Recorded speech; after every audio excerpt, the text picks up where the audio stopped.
سلام علیکم دوستان عزیز. نوید هستم، بنیانگذار و مؤسس موسسه خیریه افغان هلت اینیشیتیو.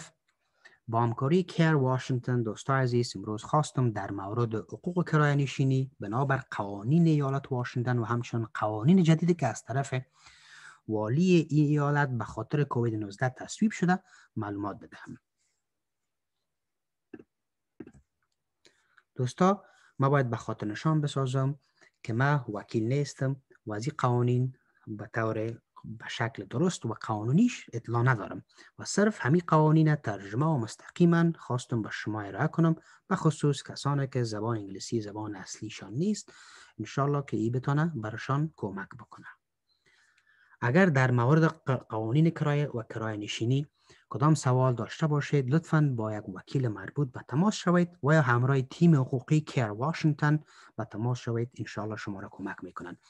دوستان، من حیث یک کرایه‌نشین و یا کسی که یک خانه و یا آپارتمان را به کرایه میگیرد، شما یک قراردادخط را با صاحب خانه امضا میکنید و مطابق همین قراردادخط شما مستحق بعضی حقوق و فواید میشوید که شما را در جریان امی پروسه کرایه و کرایه‌نشینی و در اون خانه زندگی میکنین کمکتان میکنه.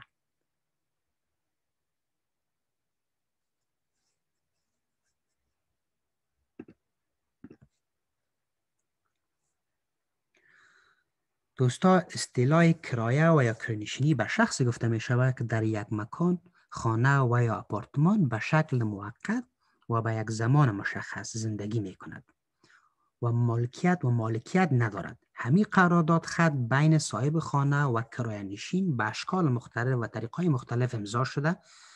از قبیل میشه که به طور مستقیم انجام شود و توسط یکی از کمپانی ها و شرکت های خدمات کرایه نشینی و انجام پیدا بکنه و یا به کمک یکی از دوستان و یا اقارب شما اجرا شود و امضا شود. اصطلاح خانه و اصطلاح صاحب خانه و یا لندلورد به شخص یا فرد ذکر می شود که مالکیت و یا صاحب اصلی و یا کسی که من حیث منیجر می باشه ذکر شده. صاحب خانه حق قانونی داره که کرایه‌نشین را اخراج کند و همیشه وقت مطابق به قوانین خانه‌داری در امریکا مالکیت و ملکیت قانونی دارد.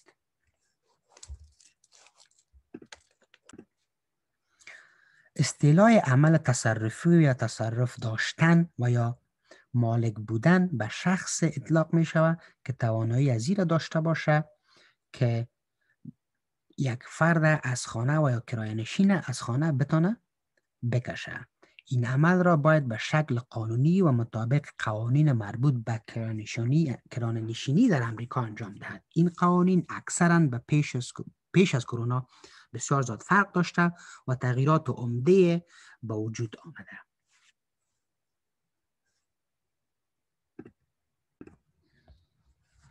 دوستا، فعلا درباره همین تغییرات در روال و پروسه که صاحب خانه کرایه‌نشین را بکشد و یا میکشد صحبت میکنیم و بعدا در مورد تغییرات عمده‌ای که به وجود آمده معلومات ارائه خواهیم کرد.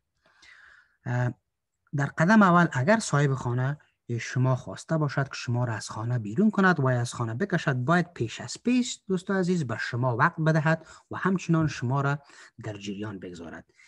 این کار را باید با یک ورق و نامه رسمی انجام دهد و دلیلی که شما را از خانه میکشد پیش از پیش برای شما باید ارائه کند. موارد ذیل باید در این نامه رسمی و ورق که به شما به شکل اخطاریه روان نموده باید ذکر شود. اخطاریه به خاطر پرداخت نکردن کرایه یا پرداختن کرایه، اخطاریه به خاطر رعایت نکردن قوانین و اصول کرایه نشینی مطابق به قوانین یا آپارتمان کامپلکس و یا خانه که شما در زندگی میکنید، و یا اخطاریه به خاطر اینکه صاحب خانه مایل نیست که همین قرارداد همراه شما ادامه بدهد. اگر شما به یکی از موارد ذکر شده برخورد نموده، فوراً با یکی از وکیل هایی که مطابق همین قوانین میفهمه با شما بعد امرشان به تماس شوین و از ایشان نظر گرفته و مطابق به آن عمل کنید. اگر شما مطابق درخواست صاحب خانه عمل نکنید، صاحب خانه به شما اخطاریه روان می کند و دلیلی که شما را می خواهد از خانه بکشد به طور مفصل تشریح می کنم.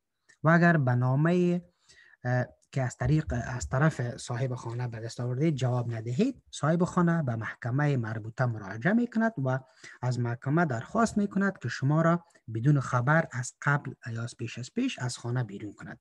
اگر به جواب نامه صاحب خانه شما نامه فرستاده اید و جواب داده اید و جواب روان کردید، صاحب خانه با محکمه وقت ملاقات می گیرد و به شما اطلاع می دهد که به کدام تاریخ و ساعت باید به محکمه حاضر شوید.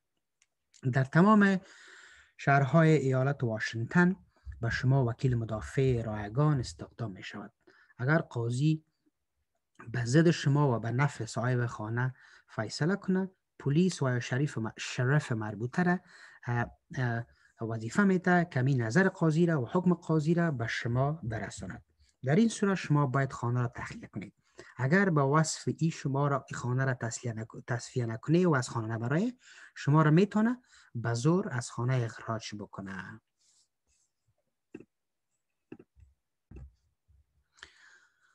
بنابر شرایط جدید و به خاطر حالت کرونا، والی ایالت واشنگتن فرمان دستور توقف اخراج را داده.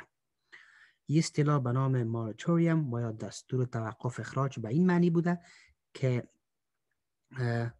باید از اخراج کرایه‌نشین باید از متوقف شود. در این مورد موراتوریوم به این معنی است که باید اخراج کرایه‌نشین از منزلش متوقف شود.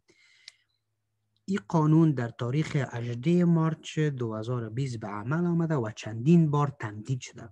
قانون توقف اخراج و یا موراتوریوم فعلا تا به تاریخ 31 دسامبر 2020 یعنی تا آخر همین سال ادامه داره. کیر واشنگتن، افغان هلت اینیشیتیو و موسسای خیریه دیگه در تلاش از این است که با دفتر والی و کسایی که در این بخش کار میکنه در مقامات دولت خود ایالت ما شما که بتانیم امی پروسه را دوامدار بسازیم تا سال 2021 تا آخرای سال 2020 تا وقتی که مردم پس سر کار بره و موضوع کرونا حل شود.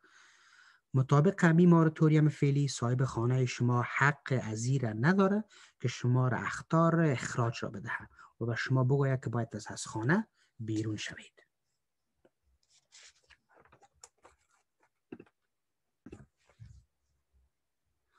دوستا، امی قانون جدید که به وجود آمده بعض استثناءات موجود بوده. اگر صاحب خانه شما فکر کنه که شما باعث خطرات جدی صحی در مورد صحت و صحت عامه خواهید شد، شما را میتونه به شکل قانونی اخراج کنه و از خانه بکشه.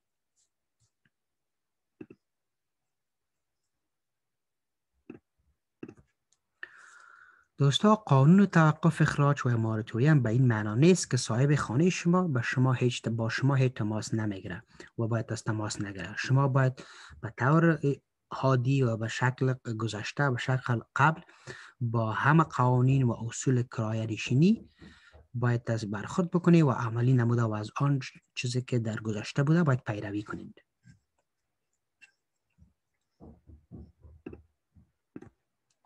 دوستا، اگر امی قوانین توقف اخراج و موراتوریوم توقف پیدا بکنه و خلاص شوه، باید از صاحب خانه شما بر شما 30 روز دیگه باید از وقت بده پیش از اینکه شما را باید بکشه. یعنی اخطاریه برای 30 روز براتون باید از پیش نوتیس داده شده.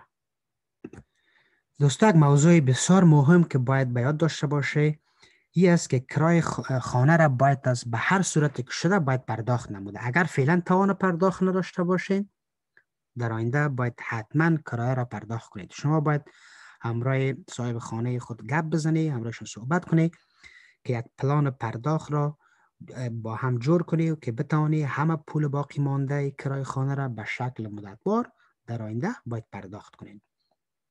دوستان عزیز، این بود بعضی قوانین که به شکل خلاص و فشرده به طور زنده ما این را براتون ارائه کردیم. قوانین جدید کرایه و کرایه‌نشینی در مورد قوانین جدید کرایه و کرایه‌نشینی. اگر کدام سوال در مورد قوانین موراتوریوم و یا قانون توقف اخراج داشته باشید و خواهان کمک هستید، لطفاً به آدرس نوسمن کیر واشنگتن ایمیل کنید و به شماره 206 367 4081 امرای کیر واشنگتن به تماس شوید. دوستان تشکر و ازتان بسیار زیاد معذرت میخوایم اگر در جمله بندی و در ترجمه کدام اشتباهات صورت، چون ایره ما به شکل زنده انجام دادیم که تقریبا 1000 نفر از سراسر امریکا ایره زنده به طور زنده ایره تماشا کردن. تشکر.